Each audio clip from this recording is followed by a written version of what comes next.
warahmatullahi wabarakatuh. Bismillahirrahmanirrahim. Alhamdulillahirrabbilalamin. Jumpa lagi dengan saya, Bapak Imam Hamdani.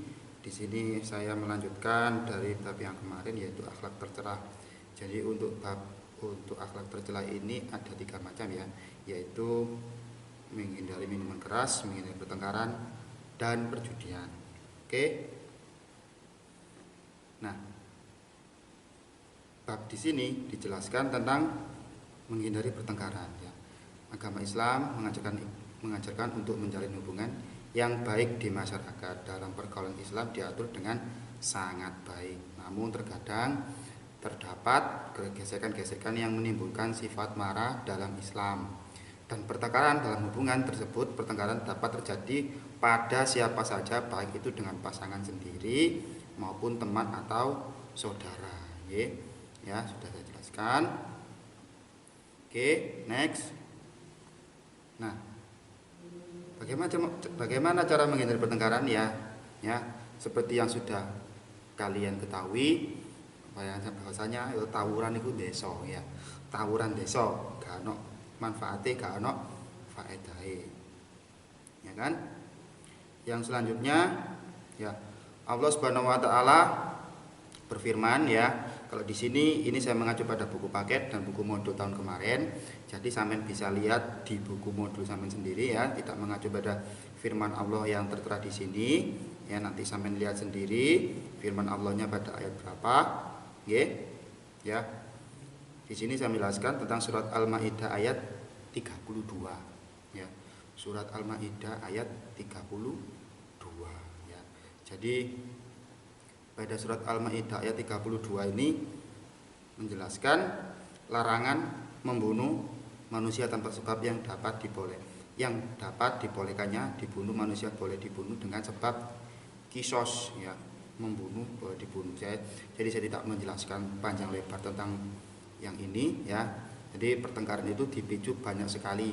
Yang pertama yaitu adalah timbulnya fitnah ya.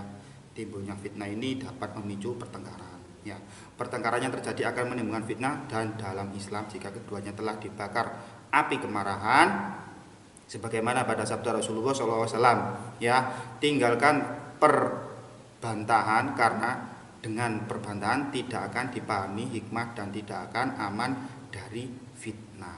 Ya. Yang kedua, tidak mendapat ampunan ya. Yang ketiga, akhlak menjadi jelek ya. Ini tidak usah terlalu dibaca ya, tidak usah dibaca terlalu ya. Jadi ini saya mengacu pada buku paket dan yang sebagainya. Yang ketiga, akhlak menjadi jelek ya, membunuh orang, membunuh karena hukum kisos ya. Hukum kisos itu hukum sing yang diperbolehkan. Jadi kalau di Indonesia itu tidak ada. Yang ada itu di negara-negara kayak negara-negara Arab Saudi, kayak negara-negara Islam yang mayoritas Islamnya itu banyak ya. Akhlak menjadi jelek ya. Jadi kita kalau sering bertengkar, akhlak kita akan menjadi jelek. Seseorang yang sering bertengkar dengan sesamanya sesungguhnya ialah orang yang berakhlak jelek ya. Sama seperti bab, karena lebih mengutamakan nafsunya dibanding kebaikan yang ada di dalam dirinya. Jadi mengutamakan hawa nafsu ini timbangani ya kebaikan yang ada di dalam diri sampean masing-masing ya. Yang keempat ya, orang yang pekerjaannya menyelamatkan jiwa manusia seperti dokter harus memenuhi tugas sucinya, karena menyelamatkan satu jiwa berarti menyelamatkan jiwa yang lain juga ya. Jadi kalau orang memang sudah berbuat baik ya, maka itu bisa disebut dengan dia menyelamatkan jiwa orang lain. Dan juga adoh karo swarga. Lawan katae ya diadoi ambek swarga. Dadi wong nek sing senengane tukaran, seneng gegeran itu diadoi nanggone swarga. Seseorang yang suka bertengkar tentunya akan jauh dari surga karena akhlaknya yang buruk ya. Penghuni surga hanyalah orang yang memiliki akhlak yang baik, sebagaimana sabda Rasulullah SAW ya, sesungguhnya termasuk orang yang paling saya cintai di antara kalian dan paling dekat dengan saya, tempat duduknya pada hari kiamat adalah orang yang paling baik akhlaknya ya. Tadi aku mbek sampean, ayo bareng-bareng ditoto akhlake, cek dilebokno nanggone swargane Gusti Allah Ya. Oke, next. Selanjutnya ya, Allah telah memberitahukan bahwa perselisihan atau pertengkaran merupakan salah satu ujian untuk mengetahui mana yang beriman dan mana tidak beriman. Ya, berikut ada 13 akibat pertengkaran dalam Islam yang mungkin terjadi ya. Sudah saya jelaskan tadi ya. Nah, ya. Ya, apa saja? Jadi timbul fitnah, akhlak jadi jelek, jauh dari surga, mendatangkan musibah ya. Mendatangkan musibah. Musibah boleh gampang teko ya. Pertengkaran yang berkepanjangan hanya akan mendatangkan musibah. Jadi wong sing tukaran ae iku gampang nekakno musibah atau bala. Jadikanlah sabar sebagai cara mengatasi pertengkaran. Wis sabar ae. Masih ana wong ngomong apa ya gak usah direken ya. Yang keenam, putusnya tali silaturahmi, ya kan? Pertengkaran yang terjadi dapat memutuskan tali silaturahmi jika kedua pihak saling kekeh, maksudnya saling kekeh iku emosi terus, gak ono sing gelem ngalah salah siji ya, dengan pendapatnya masing-masing yang dan tidak mau mengalah. Jadi aku mbek sampean belajar ya. Aku yo belajar sampean yo belajar. Jadi gampang dadi wong iku sing gampang ngalah. Gak ono rugine ya. Mek bathi iya akeh. Nggih. Yang selanjutnya yang ketujuh ya, menjadi orang yang sesat ya kan? Menjadi orang yang sesat. Rasulullah SAW bersabda, suatu kaum yang sudah diberi hidayah oleh Allah tidak akan sesat kecuali bila mereka suka bertengkar. Yang kedelapan, seolah-olah makan bara api ya. Ya, saya singkat saja biar terlalu panjang. Yang kesembilan, dibenci oleh Allah Subhanahu wa taala. Rasulullah SAW berkata dalam hadis riwayat Bukhari At-Tirmidzi An-Nasa'i ya, sesungguhnya orang yang paling dibenci oleh Allah adalah orang yang sangat sengit dalam bertengkar. Nek sampeyan tukaran ae iku dibenci ambek Gusti Allah ya. Rasulullah SAW sudah bersabda di sini ya. Oke. Selanjutnya, jauh dari Islam ya, jauh dari Islam ya. Nek wong gerang senengane tukaran, senengane gegeran, iku biasa sampeyan doleki ya. Pasti salate iku ya arang kading, posone ya morak-marit, wonge gampang emosian, gampang lara. Nek wong sabar iku ngono, mesti wonge seneng guyu, sumeh ya, gampang ganteng, gampang ayu.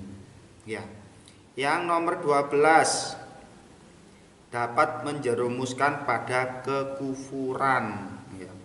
Kufur ya. Diuraikan pada Abdullah bin Umar, ia berkata, pada suatu hari aku datang menemui Rasulullah SAW pagi-pagi buta.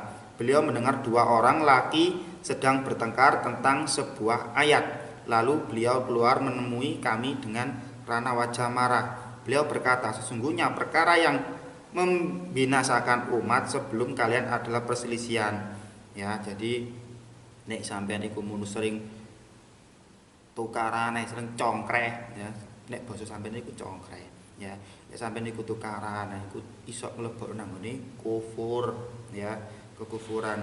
Yang 13, menjadi orang yang dolim ya. Ibnu Abbas radhiyallahu anhu pernah berkata, cukuplah engkau sebagai orang dolim bila engkau selalu berdebat, dan cukuplah dosamu jika kamu selalu menentang, dan cukuplah dosamu bila kamu selalu berbicara dengan selain zikir kepada Allah ya. Jadi carane nek gak gampang emosi itu yang pertama salate ya, yang kedua salat, yang kedua sopan santun kepada kedua orang tua ya. Yang ketiga, banyak sekali ya. Wis loro tok iku mang, salate ambek jaga kesopanan. Nanggone wong tua, nanggone guru, nanggone koncone ya. Oke, next. Nah, sekarang tahu kan? Nah, oke. Selanjutnya, bagaimana cara menghindari pertengkaran ya? Bagaimana cara menghindari pertengkaran itu sendiri? Ada yang tahu di sini? Oke. Nah, ya, bagaimana cara menghindari pertengkaran? Yang pertama, ya, selesaikan dulu masalah kalian, ya. Bicarakan dulu apa yang sedang terjadi. Setelah itu kalian bisa menyimpulkan pertengkaran itu seperti apa. Ambil jalan keluar yang paling mudah, ya. Jadi materi ini bisa dilihat di buku modul kalian masing-masing atau buku paket kalian masing-masing. Jadi untuk video ini cukup sekian saja, cukup segini ya, sudah cukup ya. Jadi mudah-mudahan ya sekolahnya sudah cepat, sekolahnya itu cepat nang melbu gitu ya, cepat nang melbu ya. Yes. Berdoa, kita berdoa bersama-sama kepada Allah, mudah-mudahan penyakit ini diangkat oleh Allah Subhanahu wa taala. Amin amin ya rabbal alamin. Ya, cukup sekian dari saya ya. Terima kasih. Assalamualaikum warahmatullahi